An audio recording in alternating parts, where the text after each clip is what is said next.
round 2 wrap-up of the Inside Ball, and we have a bloke sitting in the hot seat today that's not Kevin Walters. It's normally Kevin Walters and myself.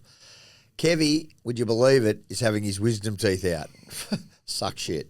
I mean, that's all I got to say. And we've got a first drop. This bloke played in excess of 250-plus NRL games.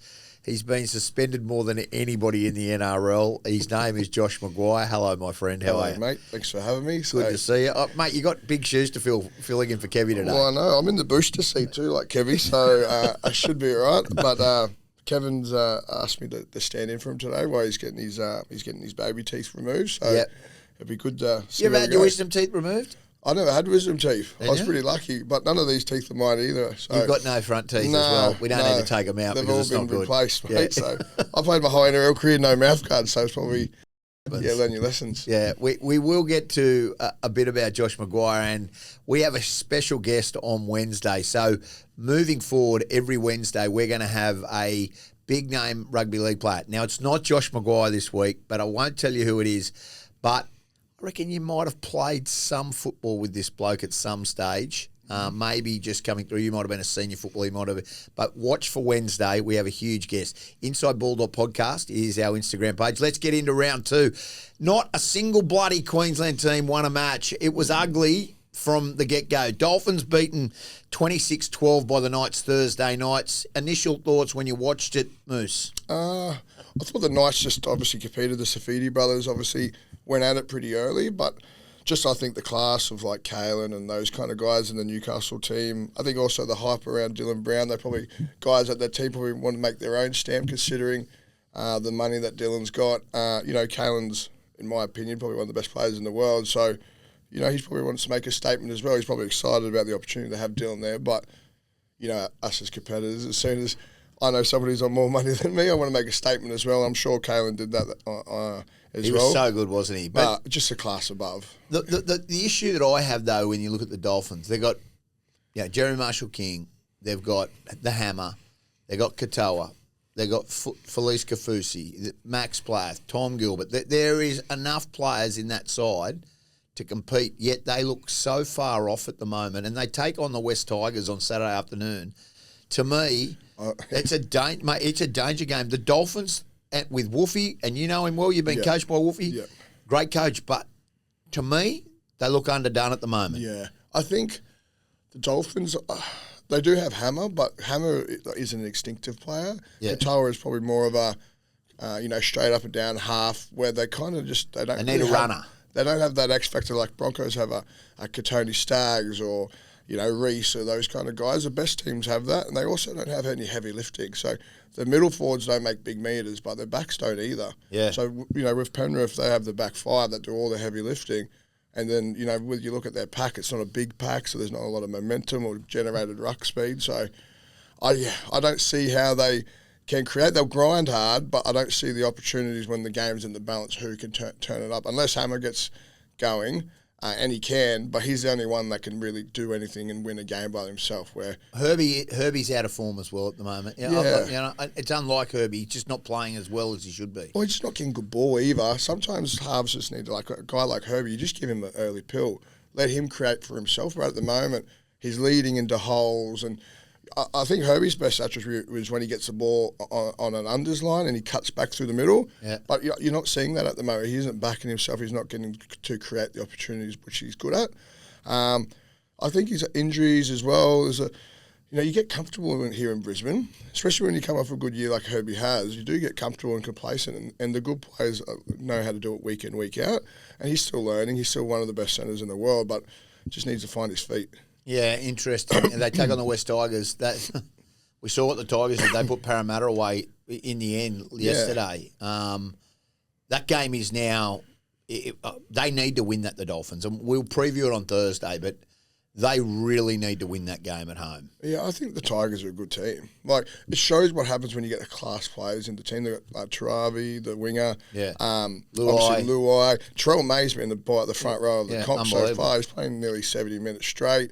I don't know why the Roosters let him go looking at their pack at the moment, but he's been a great pickup. I think Benji's a really smart operator. I played with him at the Broncos, a really good human being. I think he's finally starting to get the rewards of being patient with some guys. Hopefully the noise about Lockie Galvin isn't really too much of a deterrent within the group. But, you know, you got Appy, you got some really skillful class around there. Yeah. And they've got some big outside backs that do a good job. So I really like the West Tigers. I think the West Tigers, you know, 13 plus, I think. If I'm having to bet on them, I'll do Stop. That's Thursday. We're not going to do that. Let's go to your old team, and we're going to talk Cowboys. Wow, they were humbled again, mate. They were beaten by the Sharks. You know, they only got put 12 points on them. The Cowboys. Yeah. They've got some huge problems in North Queensland at the moment. No Clifford, no Nanai, no Tomalolo in that side. But there's no one else, if you're looking at their roster, depth, no. their depth is not there. You know it. Yeah. You played there. Yeah. What's going on in North Queensland? Mate, it is like if you look at their draw, the next five, they'll go 0-5. Like they've got the Broncos, Penrith, and maybe Canberra. Yeah. Like I don't see them at the moment being able to fire a shot. North Queensland is a proud town. When I was there, we went through a pretty hard time under Greenie as well. It's hard to get going. Obviously, when you're winning, town's going good. I think Reece Robson's leaving is going to leave a massive hole. I feel like there's definitely a bit of disharmony within the group. You know, you got it's also how with players and coaches as players, like your mates, we're mates with each other, right? And then Nanai trains all preseason. Yes, he has one bad game. He hasn't been at his best for a little while, of course. But the good coaches like Wayne get the best out of it. They give you an opportunity to have a rebuttal, so to speak. And I just see he was outed and dropped without a chance. Jason is the same. Like Jason, so-called, said he wants to play reserve grade. Jason Tuamulolo for 5 minutes off the bench is more important to that group than Jason playing 80 minutes in reserve grade, just with his presence within the group. Yeah. But so there's definitely some serious issues there within the club. I think they're a great club, and I think the CEO's resigned. He's finishing up at the end of the year. If they go 0-5, Moose, and you've seen this, and I'm not Todd Payton will be under pressure. Well, I think that's without a doubt. I think with that club too, they probably in some aspects overachieved early, which probably relieved a lot of pressure as a club. But I think overall, Scott Drinkwater, I love Drinky, but he's their only real creative player. Yeah. And then you don't have Val there anymore. They let Val go, who's probably their only real strike out wide. Finifuiaki, they let Cooley. They let him go. You know, you've got they've got some good young back rowers, but then what you don't want to play Nanai, who's an out-and-out Origin and Australian player. Like, yes, he hasn't been at his best, but you get the best out of your players. You put them through extras, you cuddle them, you do what you got to do. I know there has to be standards for sure. Sure. But as a group, I think how you galvanise that group is by coming together. And I've been through a lot of different galvanising sessions, whether it's drinks and going out together or whatever it is, training and just working hard. He just doesn't look happy. I mean, for them to have... You know, they had 36 points put on them again. So defensively, there's some issues. Tommy Dearden's trying his guts out. Yeah. Tommy's not a. He's an instinctive short side player. So Tommy, he takes a good 4-3 split down the short side. When Tommy plays for Queensland and Australia, he's fantastic because he doesn't have to do all the creating and the heavy lifting. He just plays Tommy's game. It's the same with guys like Ruben Cotter. Ruben Cotter's an Australian and Origin legend. But then when you're in a team where you're going to be the one that creates the ruck speed, you're going to be the one that stops the momentum. He's only a little body. Like they haven't got, apart from Jordan McLean, they're not a big team. No. And then you got John Bateman on the edge and Nanai, who don't do heavy lifting, is in running. Like they're creative and skillful, but they don't do the out of the backfield carries. They don't, set the tone defensively. They just play with skill, which is great if you had those other guys in your group, and they don't at the moment. They don't have any heavy lifters like a Tom Gilbert. They'd be like a Regan Campbell-Gillard or just a genuine front row. When the market was open, they needed to go get some big block. You look at all the great... but their cap's got them the drama. This is the problem because Jason's on so much money. Jason's on so much money. But look at most teams. There's always $1 million player in most teams. Where's the rest of it? Yeah, well, what's Drinky on? What's Dearden on? Yeah, but then you've got Duffy. Would you be giving Clifford a start? I think Clifford is probably a bit more seasoned. He's got a better kicking game. Yeah. Obviously, if we're going to play Duffy, then we have to go through some growing pains. That's part of it. But if we're doing that, then why why are we dropping Neno then? If we're going to understand that we're going to lose some games with this young half and learn some lessons, we'll get him playing with the other half, like with the other best players, that they're going to be there long term. It's like we're planning for long term success, but we want short term straight away as well. Like I don't understand. No, you make some good points. It makes some real good points. They take on Brisbane. I don't give them a lot of hope against Brisbane. No, I think I was saying this the other day with Brisbane, obviously, and we'll probably touch on the Brisbane game, but everyone loves Suncorp. Like we always get up. So the game will be for both sides. They want to get out up there. They want to get down here. They'll try and bunker down as a group. Todd will try and get the group together. We're playing the big brother. There's always that, obviously, 4X derby. Yeah, it's a big day, and it's good. But I think the Broncos get up to it. It's our first home game. You know, the boys want to put on a show. They've been humbled in Canberra, and Canberra is a shit trip, so to speak. You know, you play at Suncorp in front of 50,000, you go to GIO Stadium in Canberra, it's cold and everyone's yelling at you. Yeah. So the boys will be pumped for it. I think Madge will really make them lick their wounds. They're going to do some hard work this week, I dare say. Yeah. And they'll come out firing. I think they come out and fire some shots straight away. They were beaten pretty well, mate, 32-22, but the 22 points wasn't reflective of how, I mean, without Renault and two arsey kicks, one that Cobbo took and the other one just the others took, I mean, I don't think that they got absolutely gassed, and it was from start to finish. I love your take. You're a middle forward. Yep. You've seen it. Ricky, he had a plan. They executed it, and it worked. Well, I think, like, when you go to Canberra, like, when you play the Brisbane Broncos, everyone's up for the Brisbane Broncos. Ricky all week would have been like, let's get it into them. Like, they give us no hope. Ricky's one of the best at galvanising the group. And Joshua Parley, some really senior leaders there that, even though they probably can't do it week to week, they can get up for a big game. Sure. So, you know, you got Paddy and Payne, and like Payne is playing fantastic footy. I think what Madge is doing with Payne is really good. You like that? 30 minutes then break? They're not. Obviously, the whole idea is that Payne can play 80 minutes, but you want quality, not quantity. Yeah.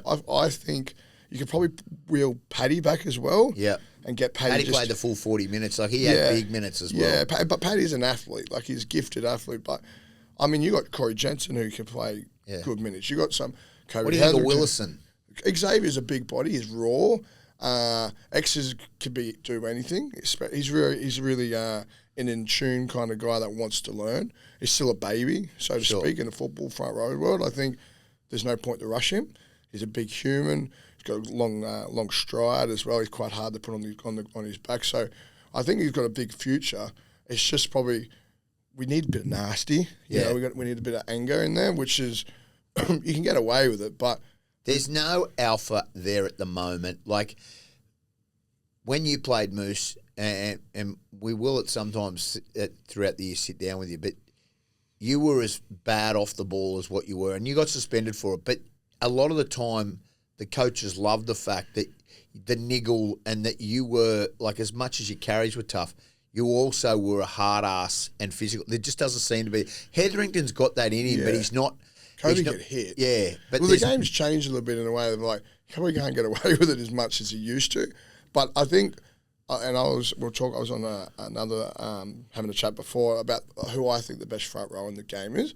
And people were like, obviously, I think Payne's probably one of the best running front rowers in the comp. But who's the best? I think Tino. Like, he has a presence in the team. But apart from Sam Burgess for the last, you know, you as a player, you look up and you look for a guy like Tino, Tom Flegler. Even though Fleggy's gone, he's another guy that you have to be aware of they are on the field. And whether you're aware of them when you're thinking about them or where they are, it can kind of dictate where we go or how we come into the line. Could Willison be that bloke? I think he's cool, but I think nastiness is like a God-given thing. Like, I don't like, you can definitely create it in some aspects, but I think you either have it or you don't have it. I think you could be a bit more nasty in the tackles when you squeeze and you turn. Like, I think when I played, whether I was or wasn't, I wanted you to always think that I was capable of trying to do something nasty towards you, that you would be like, oh, if I go into this contact, what's going to happen to me? So you're thinking about survival more than playing the ball kind of thing. So they got outclassed, though, like in every facet. And Reece was off. You don't see Reece Walsh have two bad games in a row. So you would expect that the bounce back this week. I definitely think so. I think, I think like last week, Benny Hunt's first game, like it's a high emotional dump, and the pressure's on them. They had a great preseason. Like one poor game in a month, you could probably get away. I remember with Wayne, it was always 3 out of 4 was always the plan. Yep. So if you win 3 out of 4, you're going to be there in the top 4 at the end of the year. And then we always had games that were games we should win or games were 50-50. So, that was a game they should have won, but I just think the emotional dump of the week before. It's not a bad way to look at it. It's like when you're climbing Mount Everest, you got to get to your base, and Wayne just simplifies it because it isn't a smart. Like we're all a bunch of footy players, so you do need to simplify the game plan. So in your head, if you have like, all right, 3 out of every 4, and our blocks, we'll get into Origin, and if we get 2 out of 4 during the Origin break, we'll come out the other end, all right? Yeah. So I think the boys, they've had a bit of a slap on the wrist.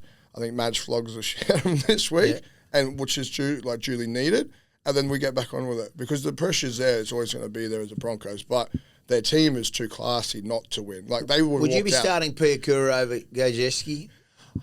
I think Piakura needs to earn it. I think Brendan doesn't do the heavy, like the hard stuff yet. He's probably the most gifted back row there. Like physically, he can hit. His lines are fantastic. He's got tremendous late feet, but he's probably. There's a point in your career where you need to this is what he'll get, like where Madge will say, you need to make me give it to you. Yeah. I'm not going to give it to you. And a lot of guys there's probably been given opportunities on potential where he has to go like, this is your spot. You go make me give you this thing, to give you this position and make me not ever have to pull you off. Like Gillo, when Matt Gillette played, Matt Gillette was started at centre wing. He was Mr. Everywhere, and then he became back row, and we had Gillo, Langi Setu, and Bentio, and we had these 3 world-class back rows, Sam Thaiday, and Gillo just took it. It was his. And we had to move Tio on, we had to move Langi on, and it was just you make your stamp and you take your spot, and that's what Brendan has to do. He just needs to take his jersey. This is mine for the next 10 years. This is who I am. This is what I stand for. I hit. I run hard. I do my job. I do all the little things. I kick chase. Like Jordan Ricky might not take the most carries all the time, but he kick chase. He does some little things. They both, if you could probably put them together as a player, you probably have the best. But that's probably they should get together and go, I'm good at this. You're good at this. How do we learn off each other? How do we sharpen our tools here?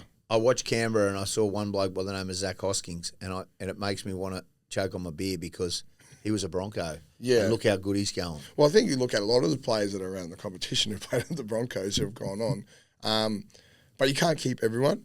In saying that, Zach Hoskins went to Penrith. Yeah. And he had some good time there, and he probably learnt a lot of good lessons there in their system.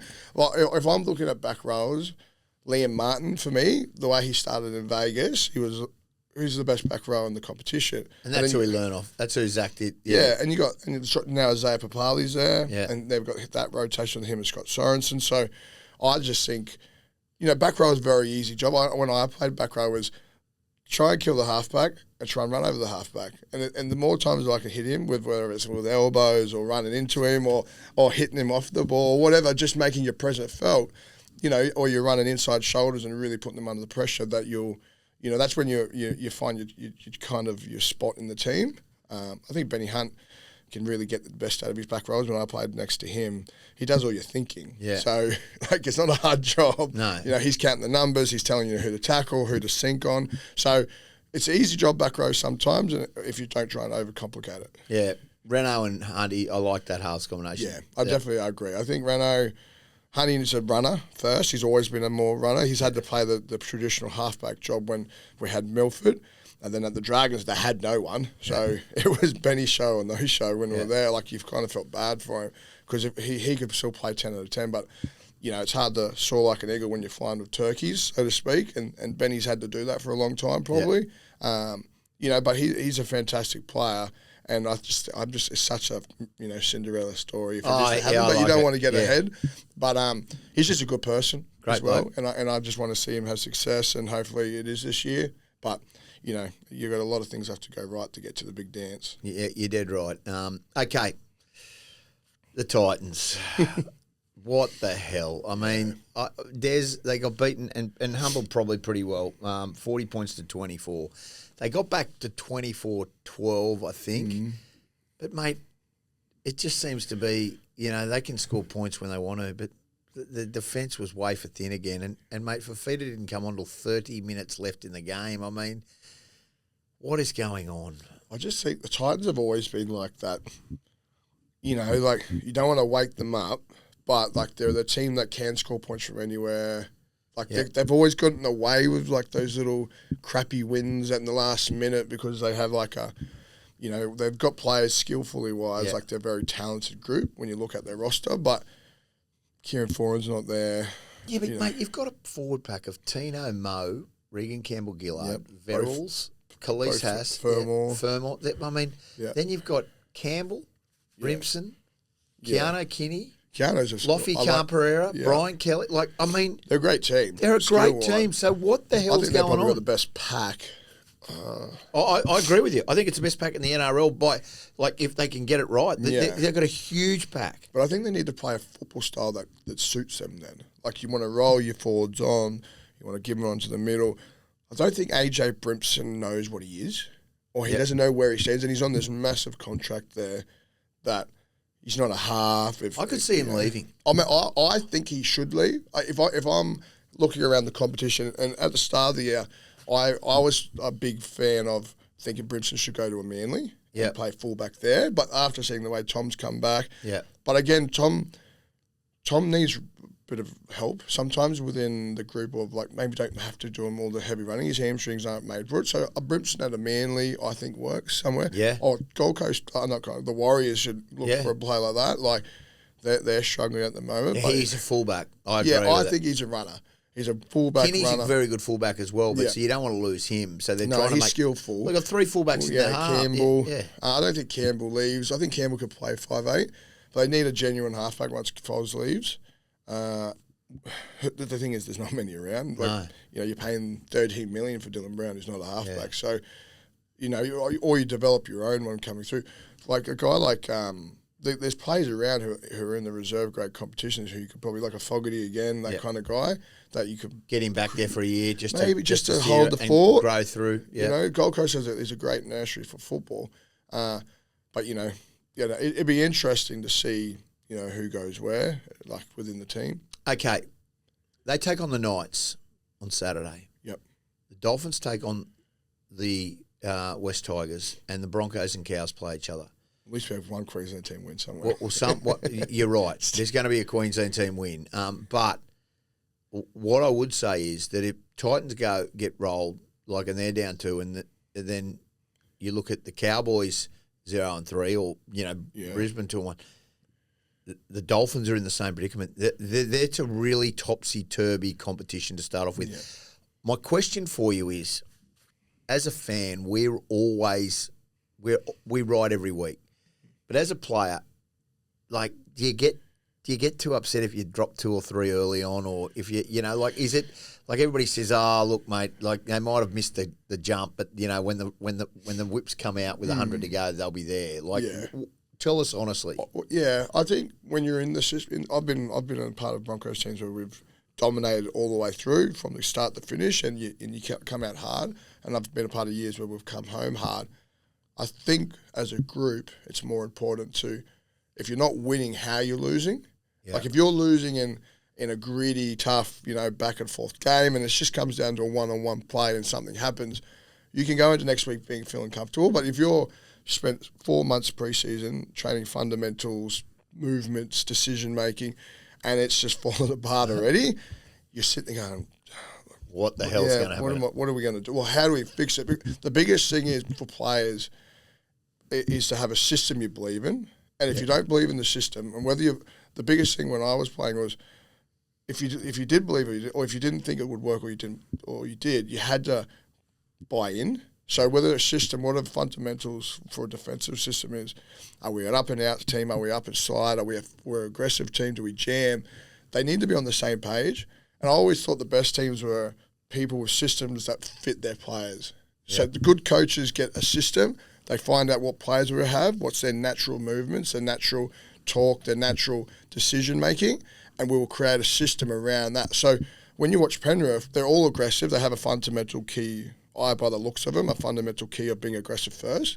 But one side's more of an aggressive jamming side, where like Luai would defend, he was up, passive paddle and move out, where Nathan was more of a sinking player that sunk in and made his decision. So they have a system by the looks of it that suits Nathan's side, and then they have a system that suits the left side.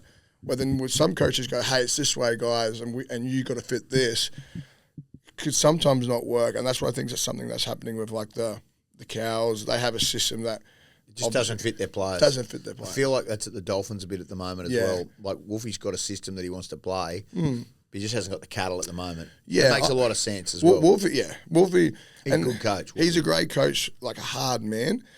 Again, but when you go into that market, like there's not a lot around. Like the competition's getting thinner and thinner. It's easier to play NRL than it was 10 years ago because, you know, like there's a lot more opportunity and access, but the players aren't as good. As in, like, there's not that caliber spread out the whole competition. Like it's an easier to get your debut. I remember when I debuted, like the team I debuted in with Lockie and Santado and all those guys. We brought Tony Carroll back, like Corey Park. Like it was like you wanted to play one game and you appreciated playing the one game. But now, like you can just get your debut because there's nobody else. It's tic-tac. Literally nobody there to play. Good review. Quickly, if you're Parramatta, they were beaten again. Jason Riles, they're in for a long year. Yeah. I think Zach Lomax is thinking, I should have gone to a There's good no club. Moses there and no Bailey Simonson. But, I mean, come on. Like, I mean, they are Well, I don't think Bailey Simonson does anything to dictate. Obviously, Moses is, you know. Huge. But Brown should be stepping up. He's on this big money. Is it hard? Is there pressure? Like, you've gone as a marquee player before. Is it hard? Yeah, it is. It is. But the thing is, I think, I was never a half, so... Like, I could play a really, really good game and we could not win because the halves made poor decisions. That was just fact. You can't win the competition without good halves. It's just, that's the world we live in. That's why everyone's paying so much money for them. You can have the best forward pack like Gold Coast and it doesn't really matter. Because you can have field position but no one to do anything with it. Yeah. It doesn't matter. But I think as when you go to I would say if I'm Dylan Brown, I'm trying to simplify my game. I wouldn't try to play like Mitchell. I'll try and play like Dylan Brown. But how, again, are they playing a system? Jason's probably coming from the Storm system. They're looking to, like, they've obviously cut down a lot of weight. Look at Junior Paulo and that kind of stuff. But they were, when we played Parramatta like a couple of years ago, him and Regan, and they're a big aggressive team, downhill football team. They bashed you. They come after you. And now you can see Jason's maybe trying to make them play like a Storm, but they haven't got a Harry Grant or a Munster or a Pappenhausen, so they've got to, again, fit their system. Players. Zach Lomax is playing centre. You know, do you put Lomax at fullback and just get his hands on the ball and get him running the ball? Yep. Like, he's one of the most elite athletes I've ever seen. At the Dragons, he was probably the most gifted kid athletically. He'd win all the fitness, all the running, all the jumping, all the strength stuff. He's a freak of an athlete. He loves football. Just get his hands on the ball. I know whatever you were doing now is not working, so let's get like the Dylan Edwards style fullback and play like that high tempo, get over the Vanders line, let's get down there, and then we'll play some football. Okay, last thing. Christian Tuipulotu and these post-try scoring, I don't care that you're a sports bet or whatever they're trying to do, but, mate, this money and throwing... Or in saying that, like, you're not on $1 million, so... No, you know, like... You're lucky to be there, so to speak, in some aspects of like, and you're losing. And you're losing, yeah. Mate, if it was my team, I remember when I came through, if you did anything, like a Hodgie or a Carmack or Lockie would nip that butt in the butt very quickly. Like, it was out of control again this weekend. Yeah, for a team that's losing too. Yeah. And I don't know, Flano's pretty opinionated. I can't believe he outed Ilias. Like, I mean, he's brought Ilias there. He's got Cole in the halves. And he blamed, like, poor decisions for Ilias at the end. I mean, you bought him he's not going to ever bag his son. So, yeah, it's interesting. I think Flano has probably fired a lot of shots towards Benny. Yeah. You know, as a team, you know, you look at that squad, like Gutho, they're all hard competitive guys, but obviously no one thinks they're going to be there at the end of the year, but, you know, he's probably trying to deflect in some ways. I mean, both your halves aren't world-class halves. That's just factored by Ilias and Flanagan. And they try hard, but they're, you know, reserve-grade halves getting opportunities. Yeah. You know, I think Flanagan just played his 100 games, you know, but he's got an opportunity under his dad, so he's got probably a little bit more time to develop. I don't think anyone's out there chasing him at the moment. No. But, you got to do the best of what you got. So, I don't know. I feel like those conversations, it's round 2 as well, are probably behind doors. Wayne's not sitting there bagging anyone. I've never, we address it behind the doors. I remember when we first started the Broncos, Benny Hunt had just left, and Cody Nicarima was going to start playing halfback, and he said to Cody, "You're my half for the next 10 weeks. I don't care if we play shit or we play good. You've got 10 weeks to make me think you're a halfback. So I don't care if we win the game, if he loses the game, whatever. You've got 10 weeks." And that was all was said. So Cody obviously the pressure was off straight Cody. away. You don't have to worry about it. You're not worrying. He's not putting you on show. And Cody Nicarima is one of the best tempo halfbacks in the comp. Like his ability to change direction and play with tempo, he's a world-class half. Like he's played for the Kiwis. Like he got his opportunity, and that was just through a coach going, "Hey, you got 10 weeks to do it." So all that pressure obviously dumps out. They got this young Humphreys at South. South, who's a young guy. What about that Lewis field Dodd. goal? What about the field goal? Left foot field goal. Freak. Yeah, he looks good too. He's big, strong. Yeah, unbelievable. Maybe I think he might end up at lock or something one day. Like he was a 9. He's strong. 9. He's strong. Yeah. I think the Lewis Dodds come over. I don't know if they needed him now. Looking to be honest, he did a calf injury in New South Wales Cup as well, so he's going to be a couple more weeks. Super League's different as well. It's a different comp over there to here. Like he wouldn't have known what he was walking into. You didn't have a lot of luck in Super League. That wasn't your. No, it was a fail. We're going to leave that for another day. Hey, listen, mate. Awesome having you. Thank you. Recap was unbelievable. Insideball.podcast. Go to our Instagram. We have a special guest on Wednesday. We'll also have our preview on Thursday. Send us some questions as well. We're going to ask questions. I had a young bloke by the name of Finn Ostrowski who asked me how he gets a question on this. I just said, mate, send us a question when it comes up, and we'll make sure that we absolutely will read them out. You could be our regular Monday, I think. You've done such a good job. Josh McGuire, appreciate you filling in for Kevie. And Chipmunk, we're worried about you. He'd be actually, at this moment, under the knife getting, mate. He'd be looking like a big puffed up thing, Kevie. But anyway, we're worried about you. We hope you're well. We'll see you on Wednesday for our first guest of Inside Ball Podcast, and then our preview on Thursday. See you later.